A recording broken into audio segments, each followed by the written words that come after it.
Hey everybody, in this video, I'm going to give you a few tips that can help you prepare for your next video job interview. Step 1, prepare for the interview. Don't treat the video interview any different than you would preparing for a traditional interview. Do your research, do your homework, anticipate the questions, and prepare some responses in advance. All of your preparation should be the same for the interview, regardless of how it's being conducted. Step 2, find yourself a neutral background. Any place in your house where you've got a distraction-free background should suffice.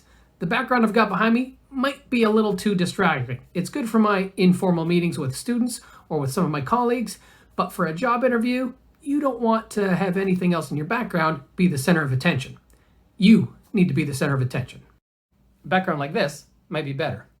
Regardless of what you choose, think neutral and distraction-free.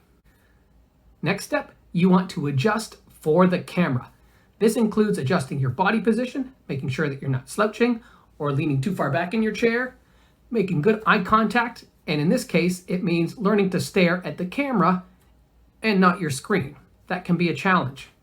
I recommend putting a little sticker or other target beside your camera so you can draw your eyes to it and have a focal point. Also, watch your hand movements.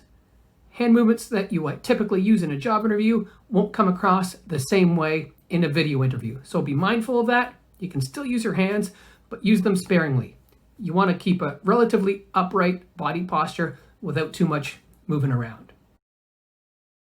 The last step is practice. Whether you're using Skype, Zoom, or other kind of application, check the technology in advance. Try and practice so you're familiar with it. Also, practice with the background and your physical equipment to make sure that everything you have is capable of conducting your interview. Be mindful of those 4 tips, and you should do well in your next video interview.